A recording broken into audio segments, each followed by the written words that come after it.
তাই বুঝি? তা তো দেবেই, সব গার্লফ্রেন্ডই দেবে। বাহ, চমৎকার। মারিয়া তুমি এখানে? এমনিতে তো সব সময় বলো যে আমি ছাড়া তোমার লাইফে কেউ নেই। এখন তোমার কল রিসিভ করে একজন, এইখানে একজন। মারিয়া দেখো, তুমি যেটা ভাবছো সেটা কিন্তু না। আমি তোমাকে এক্সপ্লেন করছি ব্যাপারটা। চুপ করো। আমি জানতাম তুমি ঠিক এই কাজটাই করবে, সেজন্য আমি আমার জন্য একটা পারফিউম ম্যানেজ করে রেখেছি। তোমার সাথে আমার ব্রেকআপ। হ্যাঁ ঠিক আছে, যাও, আমার পক্ষ থেকেও ব্রেকআপ।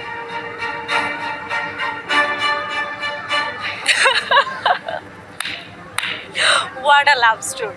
কেসে ভালো হয়েছে। সত্যি ভালো হয়েছে? হ্যাঁ অবশ্যই ভালো হয়েছে।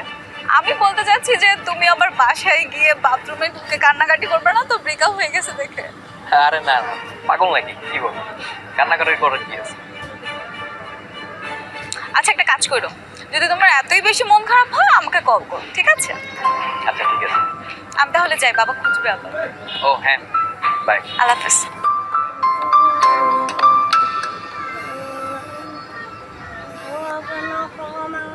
হ্যালো, আপনি? হ্যাঁ হ্যাঁ, আমি আমি আপনাকে ফোন করেছি সাবধান করে দেওয়ার জন্য। আর না হলে আপনার মতো লোককে ফোন করার জন্য কোনো রুচি বা ইচ্ছে কোনোটাই আমার নেই। আমাকে সাবধান করুন। আমাকে সাবধান করার আপনি কি কুয়ারি? জবাব। আপনার ছেলে আজ আমার বাসার গেটের সামনে ঘুরঘুর করছিল, ওকে আপনি নিষেধ করে দেবেন, না হলে ফলাফল কিন্তু খুব খারাপ হয়ে যাবে। ইম্পসিবল। আমার ছেলে তো আপনার মেয়েকে পছন্দই করে। ও কেন শুধু শুধু আপনার বাসার সামনে যাবে? কাকে না কাকে দেখেছে, যত সব।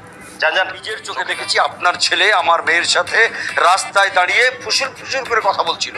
ও মা, আমার ছেলে আপনার মেয়ের সাথে কথা বলেছে? আচ্ছা ঠিক আছে ঠিক আছে, আমার ছেলে না হয় গেছে আপনার বাসার সামনে, তাই বলে আপনার মেয়ে কেন আমার ছেলের সামনে আসলো? দোষ তো আপনার মেয়েরই। একদম চুপ থাকবেন আপনি। আমার মেয়ের কোনো দোষ দেবেন না, আমার মেয়ের কোনো দোষ নেই। না, আপনার মেয়ের কোনো দোষ নাই। দুধে ধোয়া তুলসী পাতা। আগে নিজের চরকায় তেল দেন, তারপর আমার ছেলের নামে নালিশ দিতে আসবে। ওকে?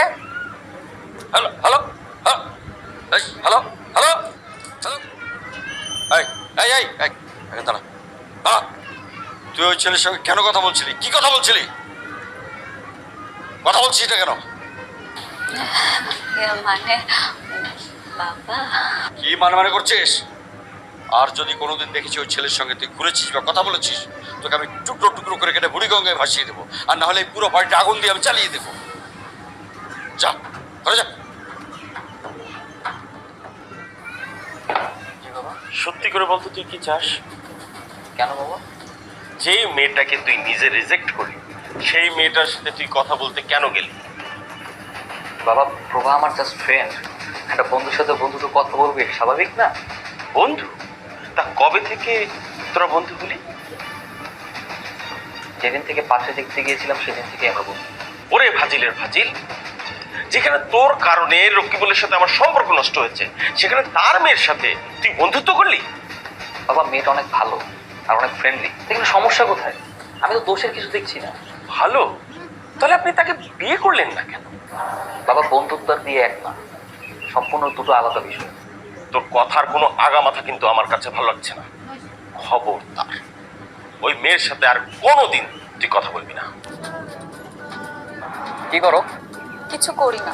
তোমার সাথে দেখা করার অপরাধে বাবার কাছে এক গাদা কথা শুনতে শুনতে আমার অবস্থাটা খারাপ। আমারও সেম অবস্থা। তোমার সাথে দেখা করছি বলে বাবা আমাকে আজকে প্রচুর বকাবকি করছে, কিন্তু জানো একটা মজার কথা বলছে। কি কথা? বলছে কি, আমি নাকি তোমার প্রেমে পড়ে গেছি। তো তুমি কি বললে?